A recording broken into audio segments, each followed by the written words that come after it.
je suis Ursule Defoe, coach en relation de couple et amoureuse, infopreneur en amour. Aujourd'hui, nous parlons des blessures, des différentes blessures amoureuses.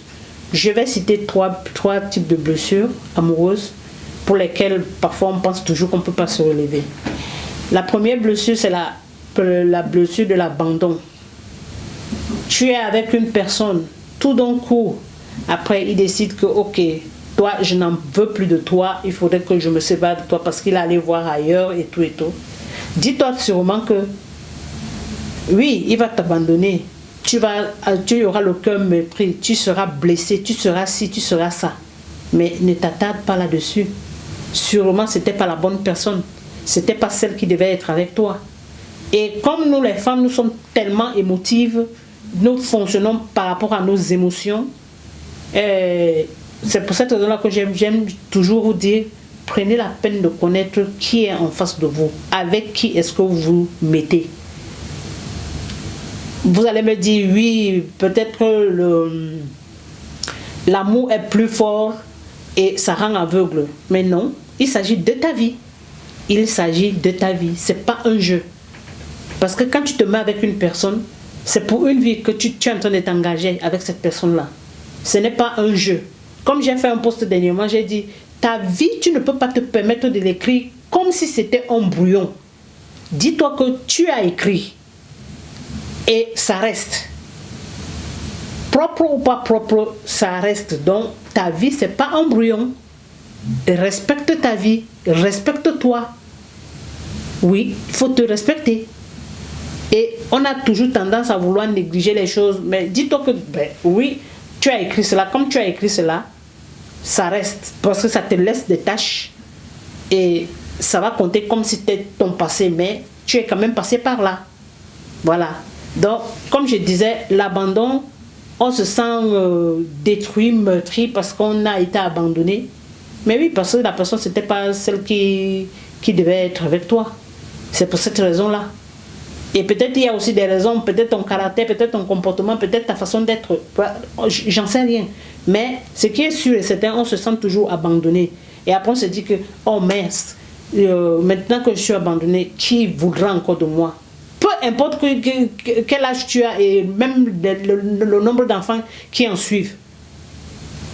Si tu es appelé à être heureuse, et chaque personne est appelée à être heureuse, généralement c'est nos choix, nos mauvais choix que nous faisons qui font à ce que on se retrouve toujours en train de papillonner ou soit alors se retrouver, reproduire les mêmes actes du passé. Et rencontrer toujours les mêmes personnes qu'on a eu à rencontrer. Parce que coûte que vaille, soit alors on cherche le prototype qu'on a eu dans le passé qui nous a abandonnés, ou alors, voilà, on se dit, bon, je vais essayer de me mettre peut-être avec telle personne et je veux voir.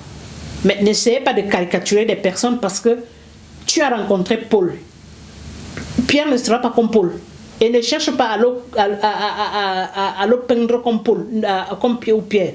Non, Paul est Paul, Pierre est Pierre. C'est comme ça. Jean est Jean, Jacques est Jacques. C'est comme ça. Il n'y a pas que oui, parce que Paul m'a abandonné. Pour cette raison-là, je vais prendre, quand je vais rencontrer Pierre, il faudrait qu'il soit comme Paul. Non, il ne sera jamais comme Paul. Et après, tu te retrouves en train de dire, ah mais oui, les hommes sont tous pareils. Les hommes ne sont pas tous pareils. Chaque personne a son identité et chaque personne a son ADN. C'est à toi, maintenant, toi femme ou toi homme, de pouvoir faire des concessions pour que vous puissiez regarder dans la même direction. Ça, c'est de l'abandon dont je parlais. Maintenant, je vais parler de la blessure du rejet.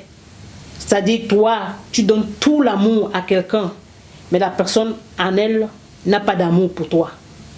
Ne te respecte même pas, te dit carrément que je ne t'aime pas. Mais ça, c'est encore plus frustrant. J'ai eu absolument un film dernièrement où... non, c'était une télé-réalité où j'aime bien suivre les télé-réalités amoureuses et tout. Où un jeune homme a carrément dit que à une jeune fille, toi, ton physique ne me plaît pas.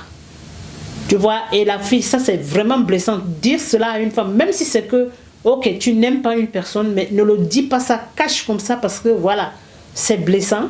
Même si la personne va se dire que oui, j'ai confiance en moi, je suis, mais ça reste quand même, c'est une grosse blessure. Parce que cette-là, elle va se remettre en question. Qu'est-ce que je n'ai pas que celle qui doit lui plaire, je ne sais pas si ça se dit, qui doit la plaire, voilà. Ah, il faudrait que je fasse quoi? Et généralement, ça aussi, des jeunes filles à qui on dit, ou bien des jeunes hommes à qui on dit, parfois ça mène au suicide. Est-ce que vous savez cela? Donc, il faut se faire confiance. Il faut s'aimer. Peu importe ce qu'on pourra venir te dire, tu es ce que tu es et tu as quelque chose que d'autres personnes n'ont pas. Et prends ça pour une force. Oui, oui. On va beau te dire que, mais oui, toi, je ne t'aime pas parce que tu es ceci. Mais ok, comme il a dit que tu ne t'aimes pas parce que tu as ceci, c'est ceci-là qui devient ta force. Et tu imposes cela à la société. Tu ne laisses pas que la société t'impose un dogme, si on dit ça ainsi. Oui, ça c'est la blessure du rejet. Et ça fait très mal. Et nous qui avons des enfants, il faut faire souvent attention aux propos que nous sortons de nos bouches. Et surtout pour les filles. Parce que tu ne peux pas dire à ton enfant, fille, que voilà, tu es moche, tu es ceci. Ça résonne, ça ne fait que chanter dans sa tête. Ça fait que chanter dans sa tête. Même à l'âge adulte, elle va penser que, ok, c'est une blessure qui a disparu au fil du temps quand elle grandissait. Mais ça ressort. Parce que le jour où il y a un homme qui lui sort ça, je peux vous dire que elle se remémore de cette blessure-là comme si c'était le premier jour. Et il faut faire vraiment attention à ce que nous disons, soit à nos enfants, soit même aux personnes. Il faut faire attention parce que les propos qui sortent de nos bouches, c'est comme des lames tranchantes. Et ça, on ne se rend même pas compte des dégâts que ça cause. Alors, je vous ai parlé de la blessure de l'abandon, je vous ai parlé de la blessure du rejet. Je vais vous parler de la blessure de la trahison. Celle où on est déjà engagé dans la relation, où vraiment on a passé le temps avec la personne et puis tout d'un coup, elle va voir, on appelle ça la tromperie ou à l'infidélité. Mais la question qu'on ne se pose pas souvent, c'est que pourquoi est-ce que c'est arrivé? Comment est-ce que cela a fait pour arriver? Mais on voit que c'est une grosse blessure. Pourquoi c'est arrivé? Comment est-ce que c'est arrivé? C'est ça. Et c'est toutes ces questions-là. Il faut se remettre en question pour se poser pour chercher à savoir comment et pourquoi est-ce que ça arrive. Parfois, nous sommes à l'origine de cela aussi. Parce que rien n'arrive au hasard. Comme je le dis toujours, rien n'arrive au hasard. Donc, il faut vraiment prendre la peine de faire attention aux faits et gestes que nous posons et que nous faisons aux endroits de nos conjoints, de nos partenaires, de tout ce que vous voulez, de nos amants, de nos maris, de nos épouses, tout ce que vous voulez. C'est pas pour dire aussi qu'il faut contrôler tout. J'aime bien souvent à dire, soyons vrais, authentiques, simples. Et ça facilite la vie. Et chacun d'entre nous a un charisme, oui.